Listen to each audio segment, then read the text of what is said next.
Order because the sun. What's up, girl?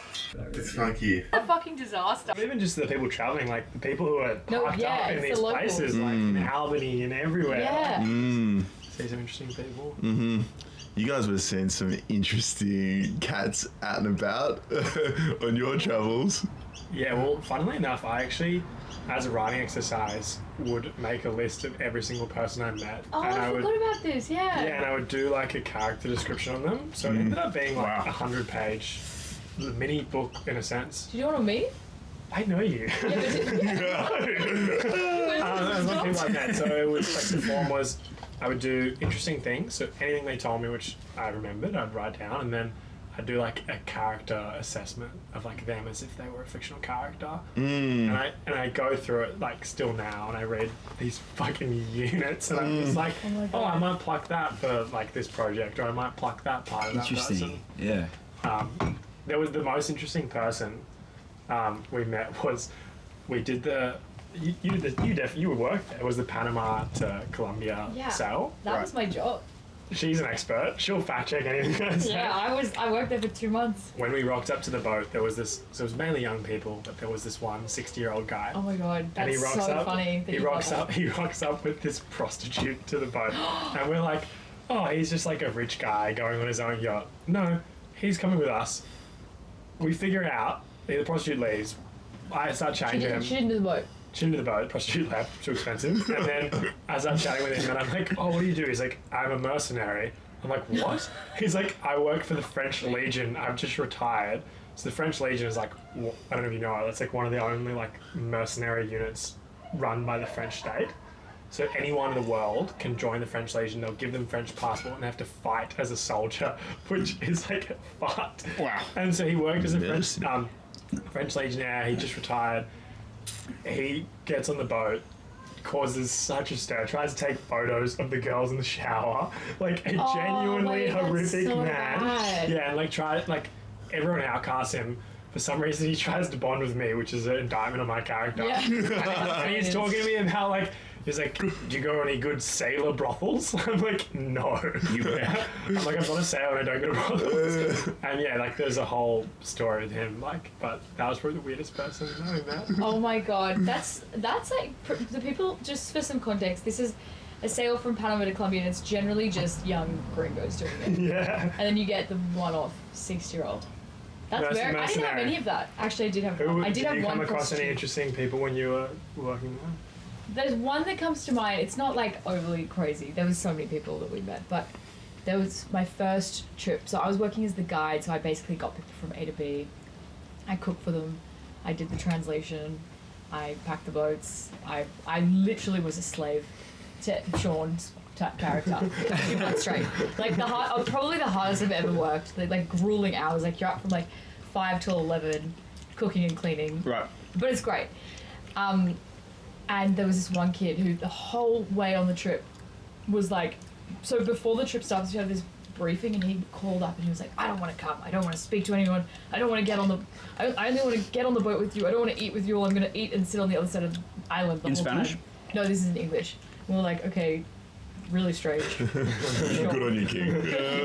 Fuck off. He gets on the tour, and the whole time he just keeps carrying on saying, I'm really surprised I'm still on this trip. Like, normally I always get kicked off these tours. And we're like, why? Like, shut up. Yeah, but he does keep, like, attacking the girls. Like, he called a girl a slut. They called another girl a slag. And he just kept doing really strange stuff. He shut his bad ones. Chapter 1. Yeah, chapter 1. Slag everyone up. Yeah. What nationality is he? He was British. Ah. I'm imagining, was he like skinny and kind of dorky? No, he was fat and dorky. Right. Different guy. Different man. Oh shit. I don't know who that guy is. Is there an epilogue where this guy like had a come to Jesus moment and it was actually really wholesome and everyone was singing together? Or what does that not happen in the story? Unfortunately, this is a different type of story. It's just a tragedy. It's just a tragedy. I did find out that he'd been kicked off another tour, like in the upstairs country, because it was the same route. He's solo traveling. Yeah, but he got kicked off this tour for wanking on a bus. So he was estranged. Rule number 2: how to win friends and influence people. Wank in public. Who raises these people? No, honestly, in terms of the people like us who did it, I think everyone who does that kind of trip is pretty like-minded. Like you get, everyone's like pretty open-minded. Bar the mercenary public wanking people, and generally there's a lot of commonality. Yeah, they are the exception. Beautiful. It would be fun to have them all on the same boat. Just like all the outcast characters on the same boat. They don't survive, Yeah. I would argue. That's a great They and their true belly. That's a great point. Or they go to jail. I love The how boat he's actually, I sinks. don't want to speak to anyone, but he keeps booking these groups. Yeah, I do know. It's quite Yeah. sadistic, to be honest. Such a Like, psychopath. Yeah. Wow. Can't be alone. Yeah. Do you guys want to give some context on how you started your adventures, I guess, going overseas? sure. Sean? Yeah, okay, mine's pretty rogue. So basically, what started was me and my friends at a pub probably 3 years ago announced that we were going to run the whole of America without having run a single marathon between us. It was very trendy at the time. which was ludicrous. So the idea, you went into the pub with not the idea and you left the pub with the idea? Yeah, like there's debate about how the idea was formed. The beers were flying, but basically it involved looking at a map and just saying, let's run that whole distance without knowing what that meant. And then we told everyone and rightfully received a lot of backlash. And so quit out, told our jobs, put everything on the line, saved up money for it, and then arrived to Florida in February 17th. 2022? Yeah, and basically had to commence the journey of 80 marathons in 80 days, which was fucked. And so, yeah, we ran all the way from the Key West up to the Canadian border, which was a journey in of itself. And then after that, absconded to the Great Mexico and began the second journey where we just backpacked around South America. And then I eventually went to Argentina to write a novel for about a year. Wow. Wrote that novel as well. Ran that length of America and wrote that novel. You can find that on Amazon. Yeah, plug. And had some wonderful times. Had some wonderful times with Millie in the jungle. We went to the Amazon together, which I'm sure she'll touch on. Oh, yep. Over to you. Oh, what a segue, wow. Yeah, so, I mean, I didn't run 80 marathons in 80 days. Mine's a lot less exciting. I just You ran got my 80 days of job. love. With an 80 I ended my corporate career. I actually didn't really have any plan. I just wanted to leave. I think I was just, I was really sick of just the rat race and like feeling like everything had been laid out for me and what I have to do, which I know everyone in the world can relate to in one way or another. And I had honestly seen a girl do the trip, and I just went with Ned.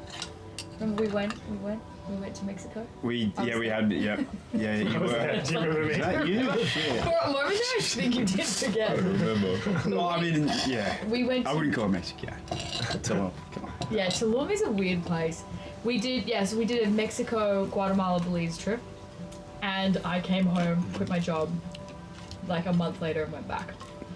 And then I didn't have a plan, but I ended up staying for a whole year. And I was backpacking. I basically started off with the focus of honing in on my Spanish. So I did like 3 months of Spanish school, roughly. And then was backpacking. And then I was working. We did a few workaways, hostel culture.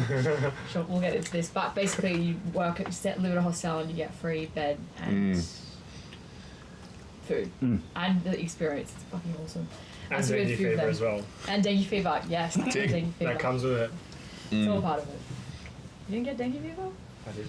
Oh yeah, you did! Oh, we've all been there. Alright, we'll get there. And then here I am a year later, mourning the trip, want to go back, we've lived there. And you ended up living in the jungle, like regional Colombia. Yeah. Yes? Yeah, so I was in Colombia for almost 6 months of the trip. I lived in this jungle town working as an English teacher called Buritaca for, got that wrong the R there. That's good. Buritaca, where I lived, for a few months, and it was amazing. Yeah, it was this beautiful jungle town oasis near Santa Marta on the coast. Mixture of jungle, ocean, and just like incredible local vibe. You should set the scene of your like living conditions. I feel like that's an important part of the story. Okay, so basically there's this like incredible hostel there called El Rio that's like known for like the biggest parties in South America. I think it actually won that award once. Techno parties, specifically. Fucking oath. They don't fuck with karaoke. Good. Yeah. That's you guys. And yeah, so that was where it was based out, and then they ran this foundation that worked as English teachers and football coaches and art teachers and all sorts of sport in the area, because there's none of that. There's no after school activities or English classes or any additional tutoring on lessons, which is a gap that we just couldn't possibly imagine. Like all the schools we went to were like, what are you doing after school each day? Are you learning another language maybe, or like do you have a tutor, blah blah blah. And English over there offers a lot more opportunity and a lot more money. So yeah, anyway, so I started off living there in a tent that was like under a building next to the sewerage with like wooden pylons everywhere, rubbish tip right here, tent right here, mosquito nest right there. Right. So not the hostel was not. Well, the room that they ran out of beds. Right. They said you're in the tent. It was a and you're quasi in- urinal, like the place. Like I saw people urinate there when I was there. Like it was. And the truly- tent didn't work, Shit. like didn't That's zip why. up. But anyway, I left and I came back, and I actually had a really nice room the last few months. It was beautiful. That's such a silver lining. Yeah, it's it's gorgeous. Wow. But How long did you last in the tent? a whole month. A whole month. Yeah. Wow. It was basically like where my mattress was like on the edge of that step. So like half my back was like on the top level of a step, and my other half of my back was like down a hill. If that gives any context to how uncomfortable it was. Yeah. That gives context. Dude. Yeah. Yeah. We're good. especially informed. Character building. Yeah. It was good. Yeah. Did you live in any fucked conditions? I lived. So I was a lumberjack for a month with Jasper as a workaway. So we basically got free food and accommodation, which turned out to be a scam. We didn't actually get free food. We had to pay for it as well and be lumberjacks. But we lived in a log. Can I just also say, this is like Sean's wet dream, this kind of stuff. Sean loves the idea of like roughing it out.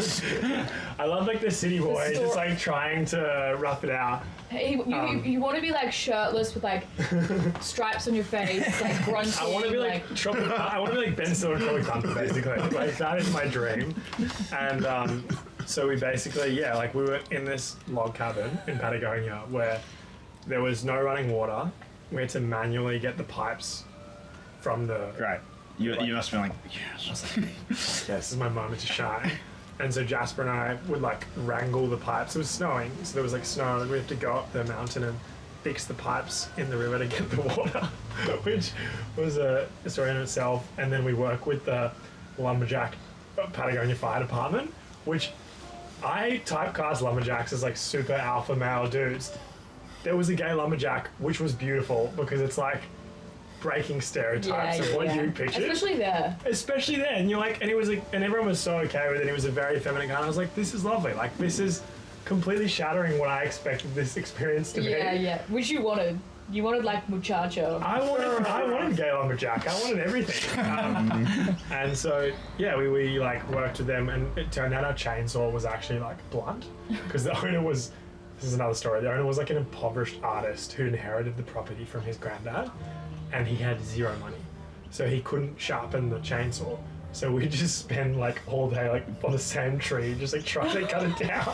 And the machete was blunt as well, so it would take us like 4 or 5 times longer than everyone else, and we were just like the gringos like trying to be helpful, which we weren't. I feel like that gives good context to Sean in the Amazon, who was quite good at chopping down trees. Thank you for that. Thank you for that plug. That was a secret. That was a secret. We don't talk about that. The funny story about... Cut the tape.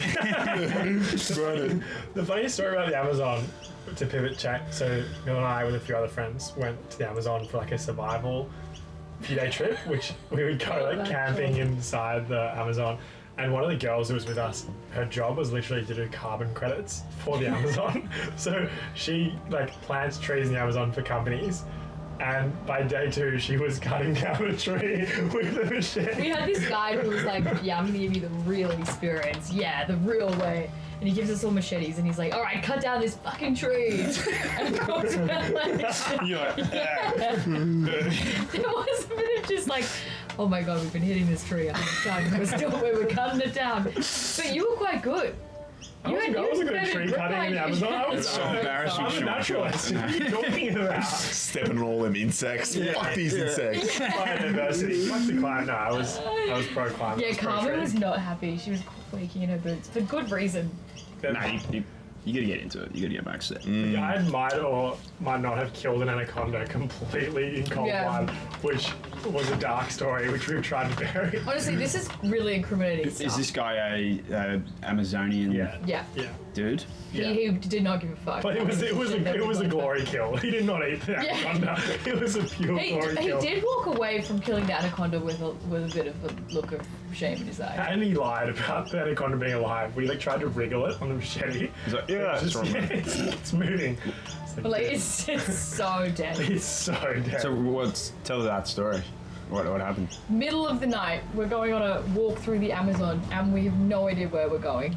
That feels crazy already. Why? Yeah. Why? Well, at night you see a lot of the cool animals. A lot of animals are nocturnal. And what's really cool at night is if you look behind you, because a lot of animals move away from people. If you look behind, you can see a lot of animals like, stepping out, being like, "What's going on over there?" So it is actually a really cool experience. And like the cats, like the pumas and the jaguars, all come out at night.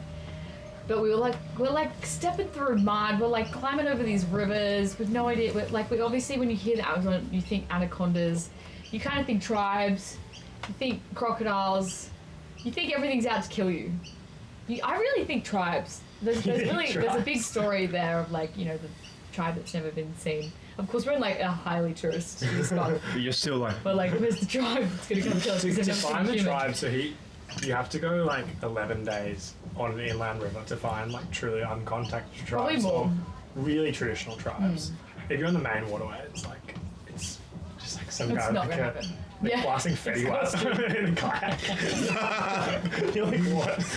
Yui booms. We got people like that here. That would be just like off-putting. It is off-putting. You're like, I'm trying to immerse myself in the Amazon. Excuse me. And because of fucking Elon, there's now Starlink everywhere. So you've got like juiced up internet and you're just like watching YouTube. Like on net. He was watching Joe Rogan. Don't do that. Oh, sorry, Don't do that. No, plug that. I'll bring out your dark secrets on that boat. I want to hear them.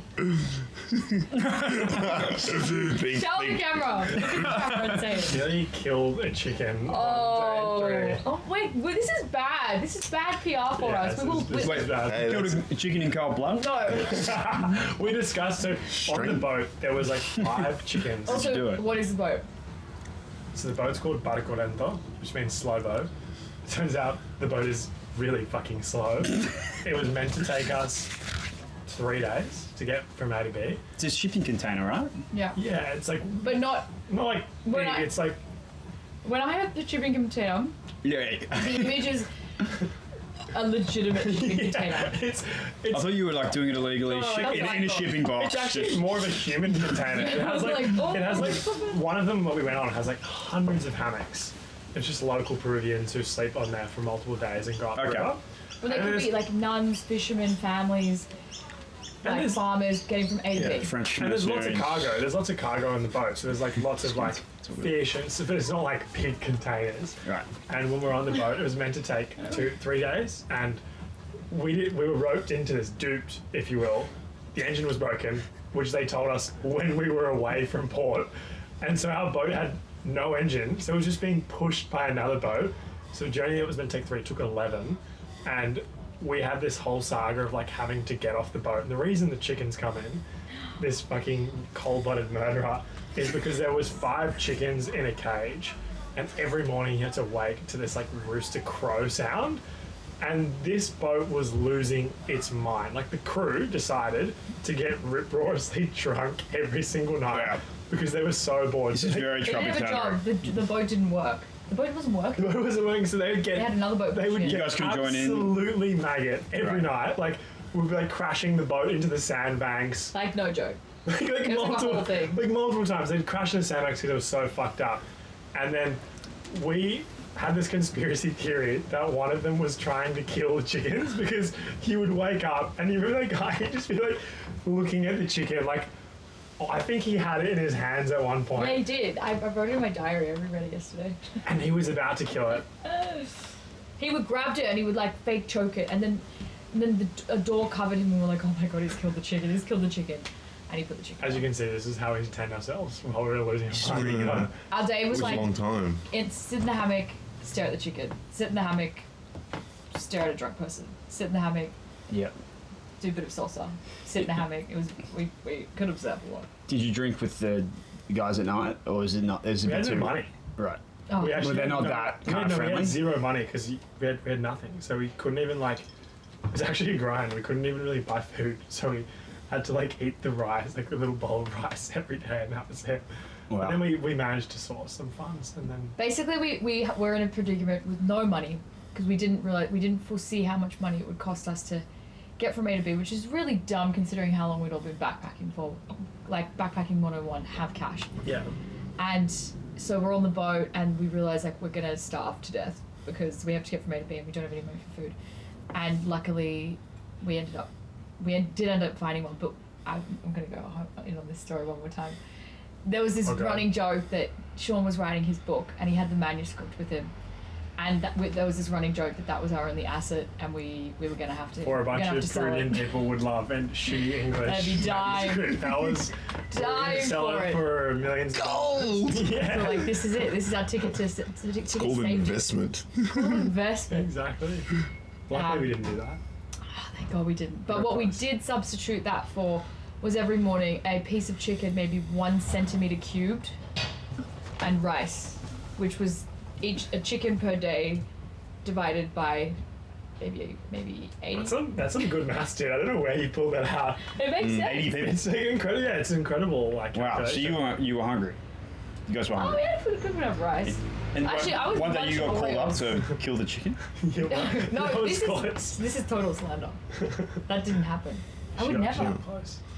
I could see in her eyes, like she had that crazy, like, I want it. kind of darkness. I'm hungry. Yeah. She had that- Who else was on the boat? Like, who's the other people? We were with our friends Seb, Harry, and Carmen, and we'd all come together just for this Amazon journey. It was like the Avengers of backpacking because we'd all independently backpacked South America for like a year, and so everyone was dialed in. Everyone was like had their own stories, and we just came together as this like We just had so much to talk This about. challenge. this challenge. We Yeah. just Who was the other people on the, like the other? local locals. Peruvians who we got to chat to a lot. Like a few were actually interested in you, I think, even though you don't want to say it. guilty. Nice. Nice. Go on. It was amazing yarns though, because like you'd have dinner and we were the only ones who could really speak properly Spanish, and so you chat to them and they tell me stories of like the folklore of the jungle, and they were like, there's these dark spirits inside. Yeah, that's And it was at really night cool. time, and they were telling you all this like mythology of like ancient Peruvian beliefs, and you're just eating this chicken and looking into the jungle, and you're like, oh, tell me more. And that was what I really remember. Like that was Yeah. some of the things that stick out. That and Cambio. We played. Do you guys know the game Cambio? Cameo? Cambio. We played so much Cambio. It's a card game. We played it Good all sales. day, every just day. like- We had odds. I lost every single day, and I paid the price. You did pay the price. Yeah. So that was our jungle chapter. But then we God. went our separate ways after that, which was fun. You went to Colombia. No, you went to Argentina after, right? No, I kept going with Seb and Harry for a little bit, and then I went to Bolivia with Seb. Just did all the climbing mountains, hiking, Just that casual stuff. just all that. Just summoning shit. Also, can we Another address work like the Western impulse to climb mountains? Oh, It's such a classic. funny thing. Like we just as a society love just climbing mountains and shit. Yeah. Like what other society would be like, oh yeah, let's just like spend our holiday to climb summit to peak.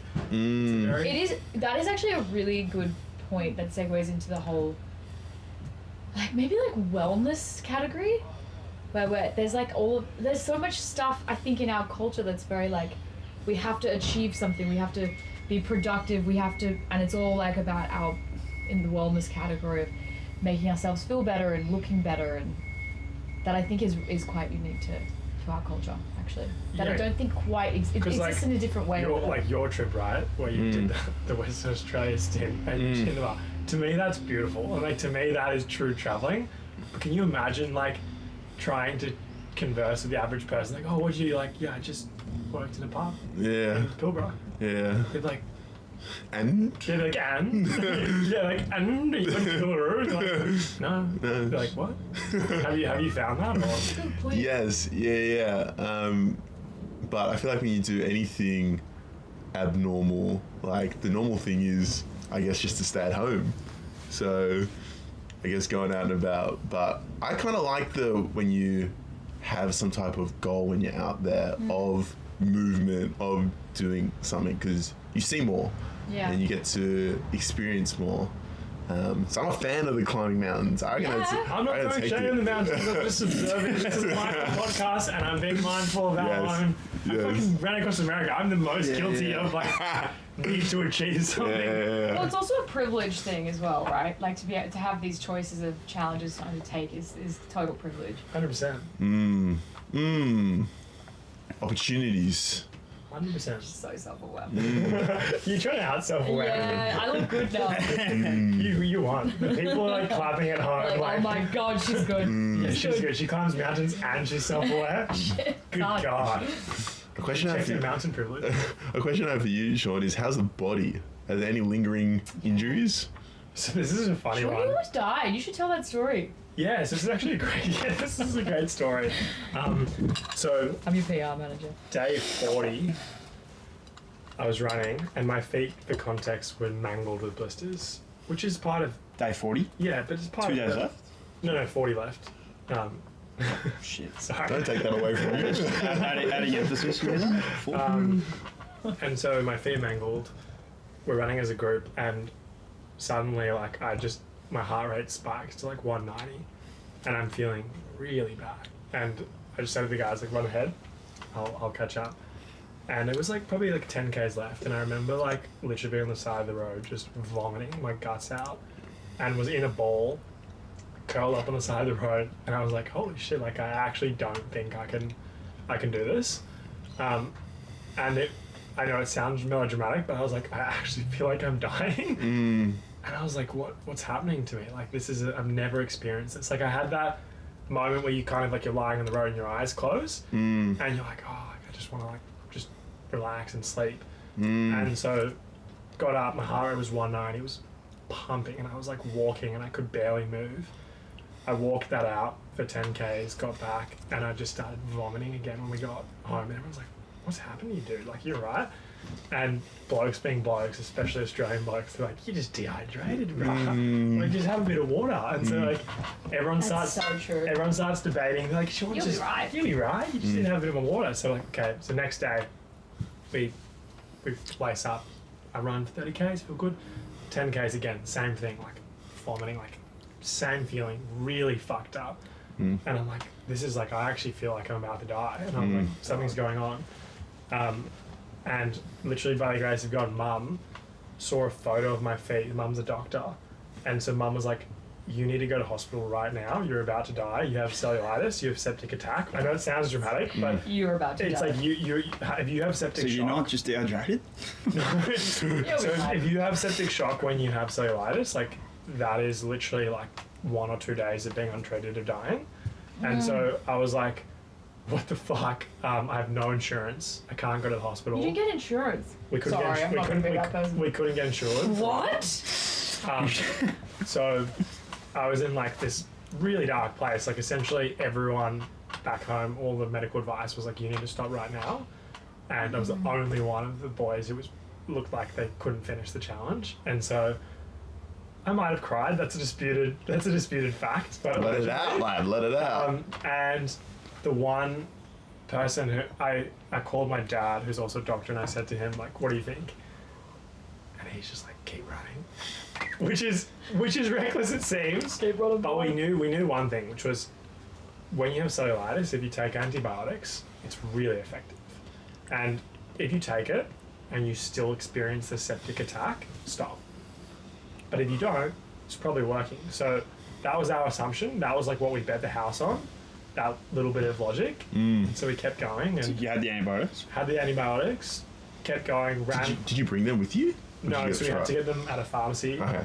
And we ran, and then I ran on with my feet like triple taped. I'll show you a foot pic as well, like just Oh, please. like balloons. And so I was on painkillers, I wrapped them, and then yeah, we kept going, and thank goodness it managed to be okay. And that was Wow. So you did another 40 days with the foot. Did it just get worse or did it get better? It got worse for a few days, and it was probably hard for a week, and then it became like manageable after that. The body's a crazy adaptive machine. It is. It will just adapt to whatever you 100%. present it with. Yeah. But like also the lesson for me was like when you get medical advice, the whole system is skewed to whatever the normal is. So like not throwing shade at Americans, but the normal is like a diabetic 60-year-old American with cellulitis who probably will die in that situation. But I think they don't have experience in people doing these types of things, and so sometimes you need to trust like an informed perspective, but like actually back yourself and not just be like everyone's saying like stop. Maybe that's a toxic anti-science. No, line. Your gut, your instinct. Yeah. A lot of animals purely act off instinct. Yeah. You trust your own instinct. If you think you're going to be sweet, onwards. Exactly. So, Beautiful. And not to like get. Obviously, you were 2 days from dying. Let's not forget it. We're very Can we- lucky to still have him here. can we put cue the soundtrack on that as well? Yeah, yeah. Dramatic suspense music. Thank God you're here. Thank God you're here. Yeah, to call home. But like, I mean, I don't want to debunk medicine even further, but I do think like I've Go there. experienced. I'm doing it. I've experienced a lot of people in the last year that like have been met with really dire circumstances but will not seek medical treatment because of the cost and just like not education on it. So I'm more recently thinking a little bit more like, well, I don't know if it's right, it's just a thought that I'm having. It's something I'm examining, if you will. It's just that our urge to go and get treatment or go get medical advice on absolutely everything when the reality is we're in the top like 0.001% of the world and the rest of the world would certainly not, and is all the time just managing fine. So it's kind of this is actually kind of a tangent. Yeah. That's quite separate from what you were saying. It's more just like I think like the like the message I'm more trying to say, I guess, is mine was different. is yes, it was great. I'm not trying to. You don't This need is a great. doctor. No, I'm not trying to say. I think the message I'm more trying to say is when you want to do really, really hard things, everyone is going to anchor to what they know and tell you it's not possible because they have their universe of what they've seen.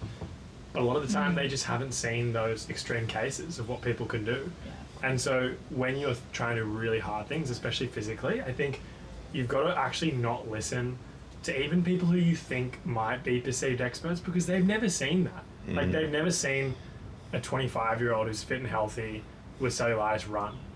But the thing is, I had a few stories where I knew ultra endurance runners who'd managed to run through cellulitis, and I knew that the thing that kills you is when you have septic attack, and you can monitor for that. So if you have like that truth, you kind of have to like disregard everything else because I had like 5 doctors tell me that like if I kept going it was going to end fatally and be really bad, and I think that we took a calculated risk and it was fine. And so pro med, anti big pharma, pro med, but like Pro self-belief. pro self belief, Nice. yeah. That's incredible you kept going though. That would have been my take it the hell out of there. Yeah. Trust me, I think if you had the peer pressure of like your friends completing it but not you, That's it. Peer pressure. Is you the- would do it. Yeah. Peer pressure makes you live. Can drag you from death into 100%. It life. really does. I'm a big believer in that. Peer Pro pressure. peer pressure. Powerful stuff. It is. Yeah. 100%. So Yeah. What was your, or how did your perception of your own potential change after the run? yeah, that's a great question. The funny thing is that of the 4 boys who did the run, everyone had a career before, but 3 of us have kind of wanted to just go out on our own and start something directly after that, and it's hugely from that experience. Like, I think we realize that you can do anything, and you just have to be really focused at it and just kind of burn the boats, like have no other options, and you can really do anything. So it just took away the ceiling of what I think is possible if you have dedication. You gotta be brazen with it too. You gotta really like throw into it. Once you burn those boats, it's all good, well and good to speak about it, but 100%. when you're on the shore looking at your boats burning, it's like, well, 100%. now what? I love the story, and this will segue into some Central American lore, but the original story of burning the boats comes from when Hernan Cortez conquered Mexico, where he conquered Mexico. He had a force of 400 people, and there was 2 million plus Aztecs at the time. And this is probably the most brazen. Obviously, we're going to address like fucked up colonialism disclaimer. That aside, he arrived there with 400 people, and they were versing a force of 2 million. When they arrived at the boats, he set fire to the boats, so his men had no other option and they couldn't return. And they then started their campaign into the heart of the Aztec Empire. And so for me, that framework is a really powerful one. Like, when you know that there is not even an option for you to go back to like Mexico, wherever you came from, Spain. Sunshine Coast. And so, like, for me, it's interesting to think about in all of our lives, like, what is the equivalent of burning the boats in the different paths that we take. And I throw that back to you, humble interviewees. It's a good timing to have this conversation. I feel like I'm at the precipice of using that analogy of burning the boats to like fully lock in on the geography and locking down a pad in Sydney and paying rent and just like not having the safety net of going back to Sunshine Beach where the parents live, just fully locking in. So it's interesting food for thought. Food for action. Action, I like that. There's a lot of fear always attached to that, though. Like, it's quite a emotional vortex, and quite it's a lot for your mind to like process, because it's a profound experience. Like, it's not like you don't have a safety net. You're jumping from a plane without a parachute. It's like, well, this is fucking terrifying. This is fucking terrifying. I'm probably gonna die. Yeah, you're right. When, for you guys, what is the moment when you burnt the boat? I don't think I have fully. But What are you going back to? Your parents in Central Coast or America or? It would be. I mean, I've got. Where's the boat take you? Where are my boats right now? Where do they take you? If you can't get back on the boat, where is it taking you? Where are your boats so we can destroy them? Yeah. Well, one of my boats is going back to the Sunshine Coast because it's free rent with the rents, and I can kind of just like step back 3 weeks, save more money, then come back to Sydney, right? Yeah. Whereas if I burn that boat, it's like, no, you're in Sydney, you can't go back. You have to make the money. You have to go, and that would result in me going to more clients, doing my outreach more, and like actually making it happen. Like, if I didn't have that backup now, I probably I do see the value in burning the boat there. Yeah. Like, I really do, but it's scary because you burn the boat. So I mean, yeah. Disclaimer, like, it's like you said, this isn't a crazy do or die situation, but it's still a boat. It's still currently my boat. So it's still important. It's always it's always a diluted situation as well, because although you can burn the boats, like my parents live 5 minutes that way. Your parents live in Sunshine Coast. It's like, okay. Yeah, correct. If all goes to shit, yes, I do have somewhere to go. And that should be stated. Unless you correct your parents, instead of burn that bridge.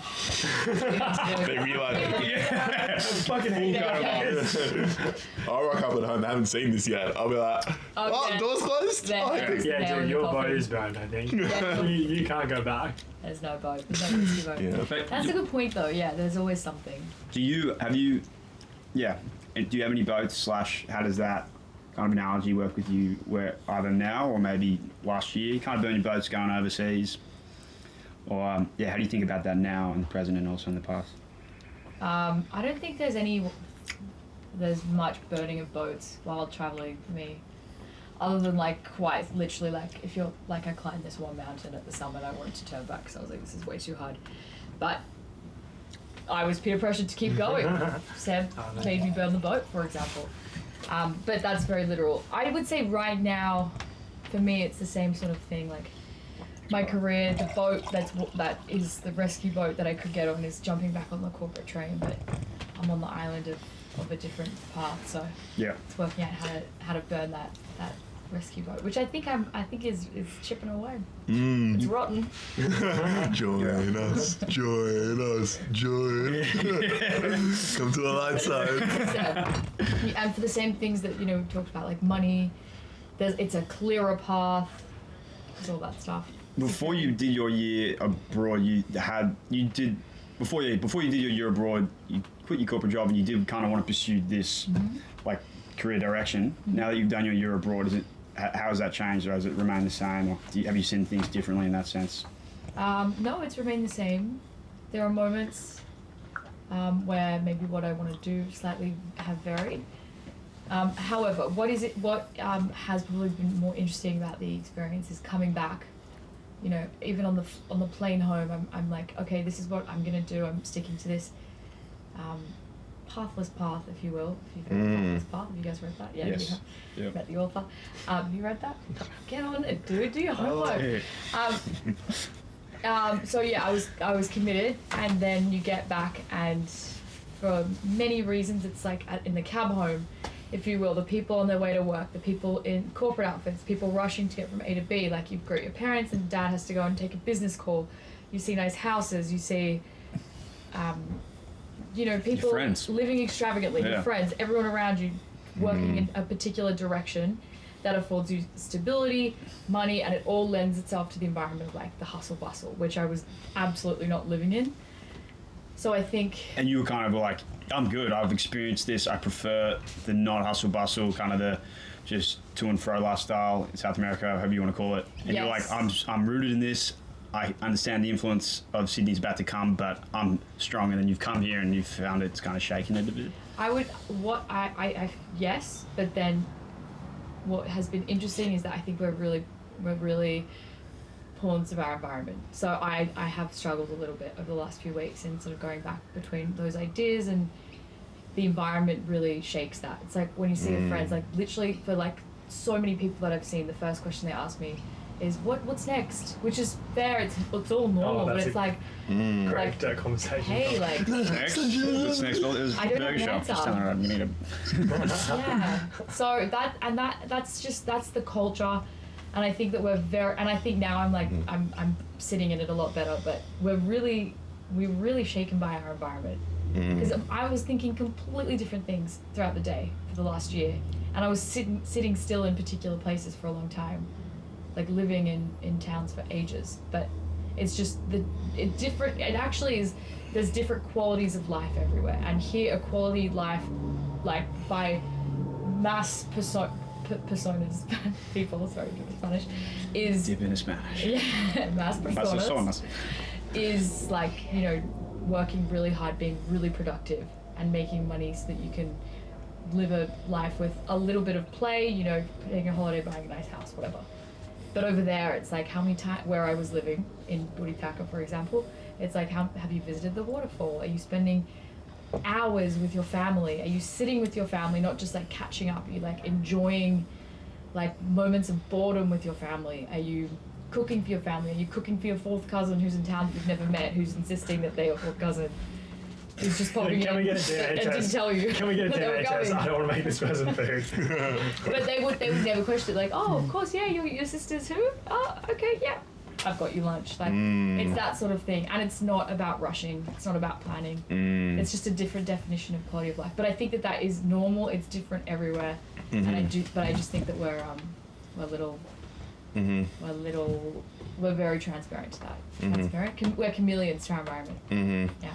A challenge then is to be able to take what you've seen, which is good in other places in the world, and carve out that space here. Yeah. Absolutely. To be able to be like, okay, I've taken all that good stuff from everywhere I've been and everywhere I've seen. Yeah. Let me reincarnate that here. Let me lay the foundations and create that here. It takes time. It takes effort. It does. But like then you get all the good things that you've just had that whole time, and you get to experience that here. Yeah. And it's really difficult, and I felt the same when I went away and came back, and you go and you have a really formative experience, and then you come back and people think you're the same person, because like in their eyes you are, but you're just not, and they treat you the same. So it's being able to really like trust and believe in what like you've become and not fall back into who you used to be. And I did that quite a bit, where like I had kind of like a push and pull of like, I've had this crazy experience. I'm a different person.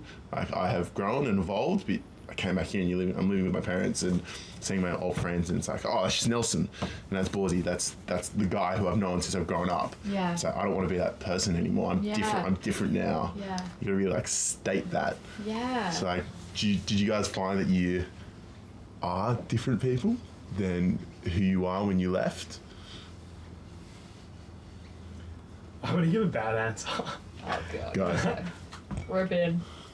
No good or bad answers. The bad answer is my default is no. Like I don't think I'm a fundamentally different person. Because I think for me, like for better or for worse, I've always just had a very clear sense of what I want out of life, and I've always been like very clear on like what that is. And I think all these different things I've done they've never been done. The motivation has never been like an exploration thing. It's just been like a natural overflowing of what my curiosity and intuition and direction is. And so it never seems like I've changed fundamentally. Like I think I've just probably been quite dogmatic and like the whole time. And so I'm like, this is what I want to do. Like this is what I want to do. And so for me, yeah, I'd say no. Like obviously every human changes. Like there's that classic metaphor of the ship. Like if you rebuild every single plank, is it the same ship? And so like boats are getting too many boat metaphors. I'll stop. But like, obviously I'm different. Like I've like made progress. I've learned things, but fundamentally I'd say no. Like I'm just following my natural curiosity and interests, and I still am. What is that fundamental, like if you've known what you wanted to kind of do and the direction you wanted to take the whole time, what is that? When I was 9, I had like a weird kid. I had a diary, and it had a list of all the things I wanted to do. And the common was a lot of ambition, but just like in the diary it was like goals. It's like write a novel, start a business. That's awesome. This actually reminds me of something that you told me when I visited you in Austin last year. I think it was you. We'll find out. This whole you shared an analogy of like life is like a river, and tell me if this is you, and you're flowing down the river, and like you'll stop at certain points. You know, we have all these things that we want to accomplish at certain things at the time when it's right, but you're still on that same stream the entire time. You can interpret that in many ways. I actually think I dropped that analogy to Sean. yeah, you did. As we were walking in. My God, in a different context. It's all I've got. It's well, my I only think it tool. means Strong. Yeah, it's a strong one. Yeah, I mean, well, that was I've shifted like from a product. I was very much my productivity mindset was I'd bookmark the articles and I'd read them religiously like that afternoon, and I'd like save podcasts and all playlists, and I'd script out. Okay, I'm gonna have this one at 9 or 11 a.m. This one 3 or 4. It was very much a structured thing around learning and content. Some days I'd journal and I'd save the things I'd learned, and I'd write a subreddit post about it. It was just this quite, and it was quite. And if I wouldn't get something done, I'd like feel like I'm behind, and it was this constant filling up this pool that never ended of things, right? And then this guy called Oliver Berkman, his 4,000 Weeks, kind of just gave this analogy of, instead of looking at it as this thing that you're filling up, constantly pulling out things to do with this bag that never ends, you're like, just imagine it as a river, and if things go past you, you can pluck it. If things just keep going past you, don't worry about it, you let it go. But as you're kind of going through your life, that podcast comes up randomly, you listen to it, that book, and that's it, you let it go. And there's no sense of having to continually, things to do. There's nothing to tap into, no anxiety around completing things. It's purely just as things come by. So the river analogy comes by you do it.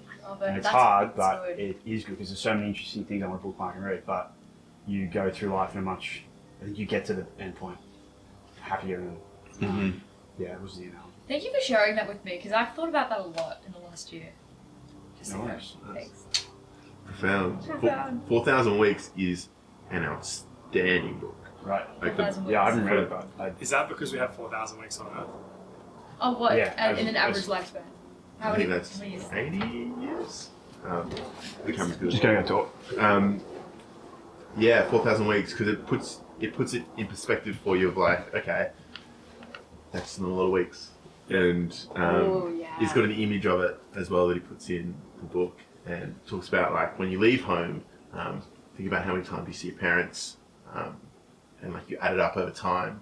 It's like I've probably got like 120 visits left with my parents over my life, over the rest of my life. So it's like, it really makes you think. And I read that book at the start. I listened to the book at the start of my van trip, and it was hugely perspective shifting because I was like, I'm not fucking around anymore. Yeah.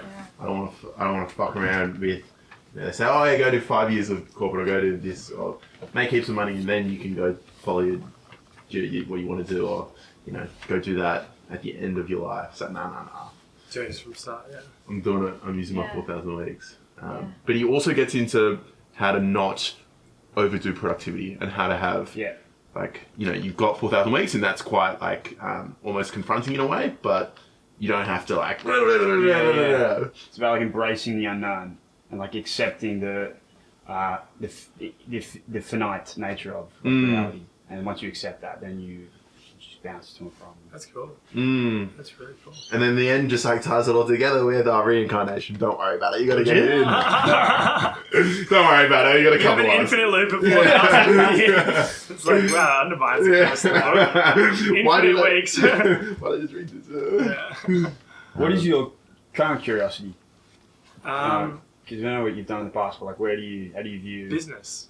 And I'll unpack that. Stocks. Strangely enough, like that was actually a passion of mine since I was a kid as well. Like I was obsessed with business. Like when I was like 9, I would read all these business books, which was weird. And I was just like fascinated with how the system works. And I actually like am nerdy about it. Like I love that. And so the next goal, Such a fucking nerd. The next goal is to Such try and start a business with some friends. And like that's probably, I'd say, like my biggest dream has always been that. So what does that mean? Like business is such a broad term. I have got an idea. I'm conscious of saying something on camera that is then going to like bite me in the ass about what we're going to do. But we have an idea, and it's like at the advanced stages of what we're going to do. So can I also just add, if anyone is going to start like a billionaire company, it's going to be Sean. That's very kind. I have And if anyone's such going to be faith. a fraudulent tax guy, it's also Sean. So take it for what you will on that spectrum. Yeah. And I also want to just like interject, because this is a mindfulness conversation. I think it's misrepresentative if I say like I always know what I want to do. I'm on the path. Like I still feel all the same neuroses that everyone feels, right? Like the existential angst sometimes, the pressure of what other people are doing. Like I feel all of that, and sometimes it's worse than others. Like the last few months was probably actually my lowest of like, I was like, fuck, what is next? And that feeling is quite painful. Even though I'd say I've known what I wanted to do for a long time, it's not that fucking simple, is it? Where you just like click a few fingers and you're like on the path. So yeah, I still have like all the same feelings everyone has at times, but I think I just have a big direction of like what I want to do. I feel like the fact that you've done so many entrepreneurial endeavors already helps with your confidence to kind of walk into the unknown. Like that's including the run, that's including writing 2 books. Like you've definitely managed to successfully step out from institutionalism and the path that everyone, As a view, my Colombian queen. The results. Like that's historical evidence that should give you confidence that you can do it again. Yeah, absolutely. But you've done so well, like, and you also like, you'll probably make some money off these books if these, as you said, Jewish moms in America are still buying your first book. Like Christmas time, that's where his money comes from. I don't know where Give them 5-star ratings. I thought you said that it was apparently just Jewish moms who love Jaro. That's a specific demographic. Pretty good niche. It's a good niche. If that money's still flowing, you've got capital, bruh. Start that company. Yeah. You strike me as like quite a aware bloke, I guess. Would be aware is the easiest term to. Yeah. Yeah. Do you like meditate or practice mindfulness, or how do you think about? I guess how do you think about being aware? What's your process? I did meditate, especially when I was writing the book. Now I don't have a meditation practice, but one thing I do, which is really helpful, is I did this for a long time, was every day I'd say, what am I not honest about? And I'd have a conversation with myself, just literally voice memo, yap, or like talk to ChatGPT, or just like speak out loud. And I did that for probably 2 years, where I was like, what am I not being honest with myself? And I would just be like brutally honest. Like, not saying you suck, you're a terrible person. Like, not something that you need to get worried about, but it would... You killed that anaconda, bro. Yeah, what happened? You got down the fucking trees. You destroyed that tree. But it would be like... That tree made your book. Legit, that's the paper. But it would be something like, for example, you think that you're like a productive person, but today you spent like 1 hour doom scrolling. Is that something you're okay with? And I would just say that out loud. And I did that for a long time. And like, that was really the most transformative thing, because I would always have a conversation with myself. And sometimes I'm like, you know what, I actually think it's okay that you did that. Like, that was useful for you. And I'm like, okay, then stop putting your pressure on yourself that you need to be so productive if you're okay with it. And so I'd say like the one skill I had was being able to have like a really honest dialogue with myself, almost like negotiating with like a little terrorist, and be like, what are you willing to give up to achieve that goal? And just be super clear with yourself. And if you're not willing to give up seeing your friends, then don't hold the pressure that you need to be the next fucking greatest thing if you actually really like spending time with your friends. So that was what I did. What conclusion did you come to with that question? The friends one? Yeah. It's a good question. I realized that for me, like, I'm actually a big family guy. I see my family every week, call my parents every day, and I see my friends a lot. And I would actually realize, I'm like, look, I don't want to be the greatest thing since sliced cheese if that means I have to compromise on those two things. And so just scaling back my ambition a little bit, I think. Oh, God. He's like a Coke bottle with a Mentos in it, filled with ambition. Pop it in the Such a sexual metaphor. You think? Yeah. Oh my God. Is it what you think, Brian? I think you made it sexual. What are you thinking of, Sean? I'm Yeah. thinking of Coke. I'm thinking of a Coke bottle with Mentos in it. Oh, wow. What do you guys, how do you guys deal with the dialogue between yourself? You take that. I have a constant stream of consciousness, as we all do, but I feel like I'm quite a neurotic person, so I've had to form practices in my life to be able to deal with that constant conversation. So lots of silence, lots of stillness, meditation, visualization, so visualizing and having positive self-talk and positive directional signposts in your life, and actually feeling like you're in those moments. So I do a lot to kind of, I guess, puppeteer my mind, but at the same time be able to remove myself from my mind and be able to get some peace from mind. But constant practice, daily practice. What takes you out of the mental chatter the most? What activities? Silent meditation, silent or guided meditation. And then like actual activities would exercise sometimes. Sometimes exercise is just like, you know, you're pumping music and you're running along. But exercise sometimes, and then like doing stuff with my hands, like making things, where I can just like, you get in a flow state, and it's Flow state, love flow state. just getting in a flow state and That sounded sarcastic, but I really love flow state. buzzword. I love my cappuccino Oh my God, with flow state. Bang. Flowing. Just flowing along, see where it takes you. It is, it's cool. What are my hands gonna do next? What's flow state in Spanish? Estado de fluido. Fluido, sí. Probably something like corriente, like current. I don't know. Yeah. I don't know that. I don't know the noun. I don't know. His manifesting is quite interesting. But, because you like orient yourself in the world based on kind of the manifestation that you kind of think and believe. Like you don't even have to think about it. You just start engaging, interacting. What do you guys reckon? This is probably a fucked up deep question, but what do you reckon is like the most toxic monkey on your shoulder voice?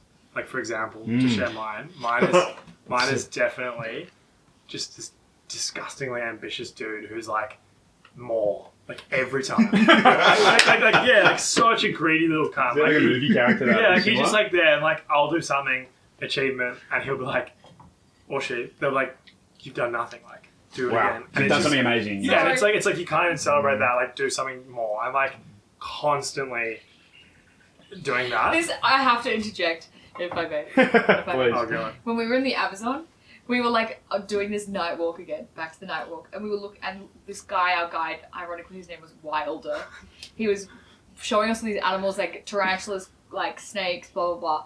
And Sean was at the back with me, being like, no, I'm not fucking touching that snake, that spider, no fucking way, that's so fucking scary. I was like, ah. And Sean was with me for the record. And then 2 minutes later, Sean just kind of goes missing. He's like, into the darkness, into the abyss, if you will. And then suddenly he gets down on his knees and he goes, put it on me! He's like grunting, screaming, That like, voice in the set get it took on me! over. Yeah! I kid you not. I'm not lying, am I? I'm not lying. And now I understand. You had a moment staring into the distance where you were looking at that fucking monkey who's saying, more. Yeah. Put that tarantula Wow. on your face. And then he let a tarantula literally crawl all over his fucking body. And I have a photo to prove it. It's very heroic. Wow. I didn't do It's it. a great I don't have the like, story hormones. to add into the analogy there. Where do you think that, has that voice always been there? Where do you think it came Yeah, from? yeah. I don't know where. What, 5? When at the birthday And party, it's eating the grunting. chocolate cake. It is a grunter. Whoa. There it is. Yeah. It's definitely like just something which I've obviously have as a genetic thing, but it's just like a greed, ambition, like not being able to be happy with what you do or have that just wants more. And to be honest, like I'm making it sound like that's me. That's just a voice, right? Like I can control it at times.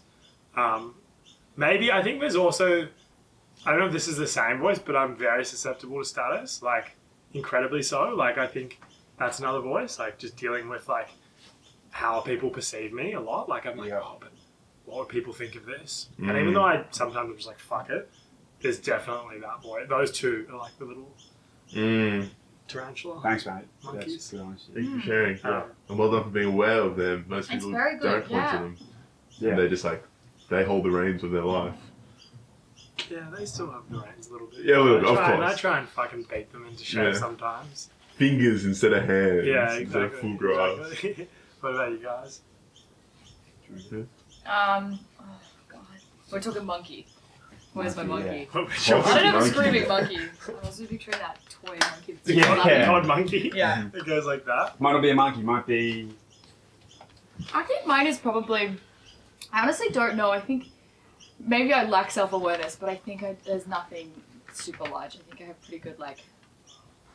I fortunately do think I have the belief, and I think this goes to my parents, of like I can actually do anything I want, and there's no reason why I shouldn't be the one to do it, which is really good because I have to talk and think. But I would say my little monkey is distraction, and not in the sense of like, oh, I need to work, but I'm gonna scroll. I think it's more like there's a lot of different things that I'd like to do. Like right now, I'm grappling with the fact that I actually would also really like to go back to Colombia and work on like a particular philanthropic endeavor. Yeah. And I really would like to do it, and I see the need as so big, basically to help some of the build a women's community that focuses on sexual health, education, and solutions, and just fostering a better environment for that conversation there. But that's like, is it the right time? Blah, blah, blah. And I've had lots of moments like this my whole life where it's like distraction. What there's like, actually, I kind of want to do that as well. So I think that's probably right now.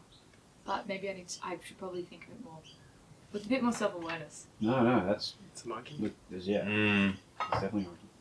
Yeah. What about you guys? Status would be one. Just aware of it. Like, it's in my periphery. Probably confidence, a bit of self-worth, self-criticism, self-acceptance. Would probably be that one. Which I don't know where it stems from necessarily, but There are different ways of thinking about it, but there's less like, oh, checking in, am I happy? What do I want? Like, why do I want this? Or like, what does this... Like, there's a little bit less of doing that. Would you agree? Yeah, On a- definitely. and it's more like Living. Like just living. I mean, I think it's yeah. But I think when the self-awareness sometimes can lead to overly being overly critical of everything I mean, you do. really I think just it's one. literally just like collectivist versus individualist cultures, right? Like the West is more individualist, thus there's more focus on like my mentals, my self-awareness. But when you're in a collectivist culture, I think there's less. Like, to that point, it's just like more about the community and the group well-being, and you have less of an independent identity. So there's less ability to examine that thing. But that's fine. So interesting. 2 cents. Do you think, like, I'll tell my monkey as well, but I think that, do you think that that leads less to self-actualization and more to just like, cause like, I mean, my devil's advocate would probably be like community is the ultimate form of self-actualization. Self-transcendence. There's a great quote by, I don't want to be this guy, but you I'm about to drop a fucking Mexican philosopher. Put it down there. Is this part of your book research? You learned all this stuff? I was the thing I was interested in at the time. 89. But it's called Octavio Paz, which is like the only 2 forms of like time when the human is not alone is death and in fiesta.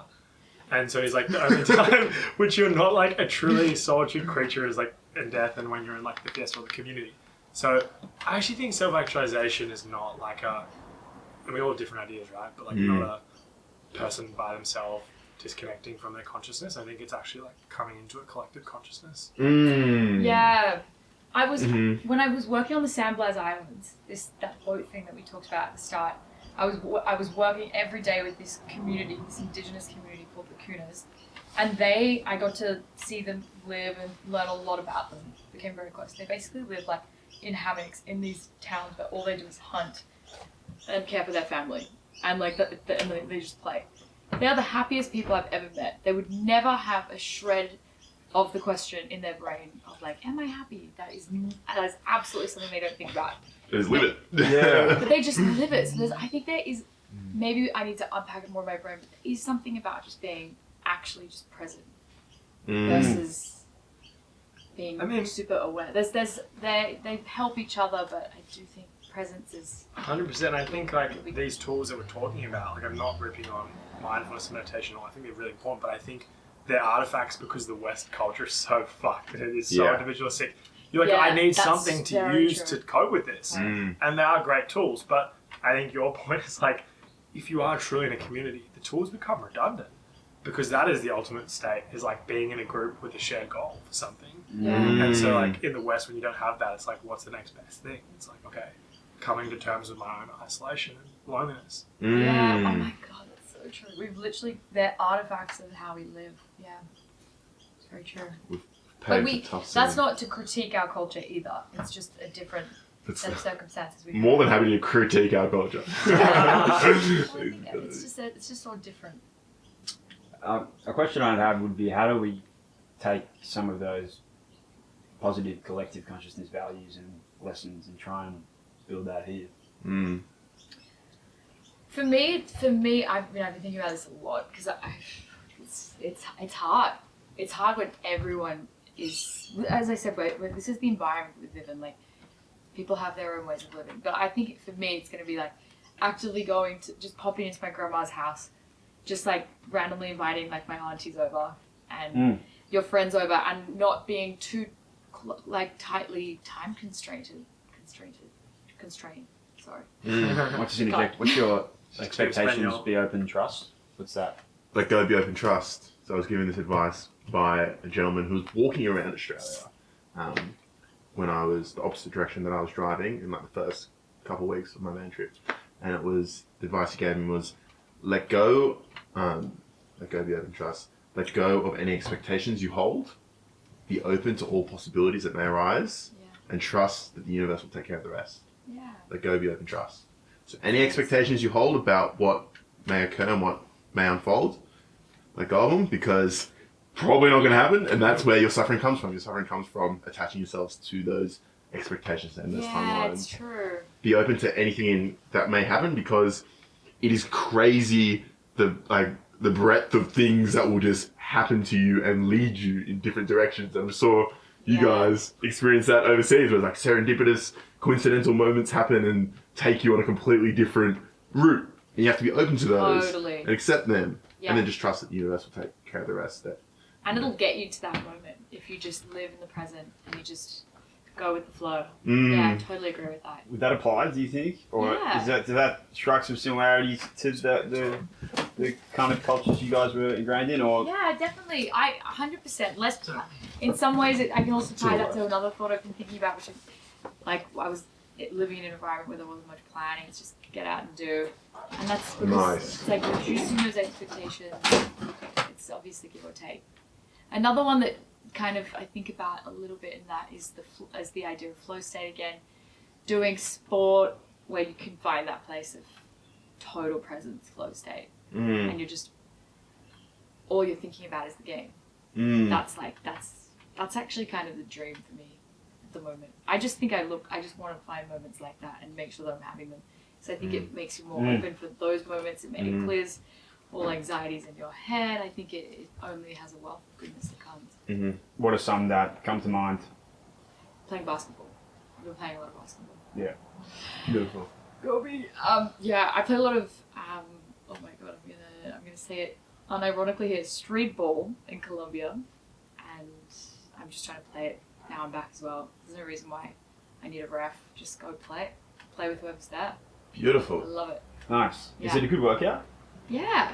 Well, for you, it's probably soccer or something, or like tennis. You're like, I mean, yours could be anything. You're such a gun at all sports. But the idea is you want to get to that place where all you're thinking about is this game or what you're doing. That's when you know you've found something good, I reckon. Is that a realm of escapism as well? Like, where you can just... It could be. It could be. If you think about, like, the reasons that you're going to it, yeah, maybe. Do you think so? Well, like, I would use, and I'd recommend using meditation in those practices as a way to get away from all the noise and during, say, sport or actively. Gentlemen, ladies. Add it on top. So sorry to part. I have a date I'm running late for, so there we go. Sean, oh my god, you do. spooky stuff as well. What have you done lately?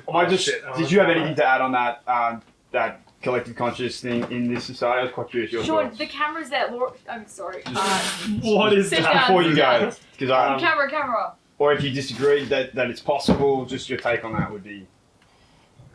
I mean, I have a take, and my takes are all terrible, but No. I have a personal take, which is I want to play the game of capitalism such that I can unlock the game of socialism. So I want to, like, That's cool. I get that. try and accumulate money in a short period of time so I can have the commune and bring people around me that they don't have to feel that pressure. It's obviously, to your point earlier, like what everyone wants, I guess, to an extent. And some people might fall short and never get to experience it, but that's the goal. So we'll see. Thanks, mate. It's a fucking good goal. Yeah. Go capitalism and socialism. Great systems. Sean. Thank you guys. That was wonderful. I need to head. Thank you, mate. Thanks for having me. Thank you for coming. Yeah, Good luck. You Hey, got you're this. always welcome at the sanctuary, Sean. Thank you. I feel great. That was really fun.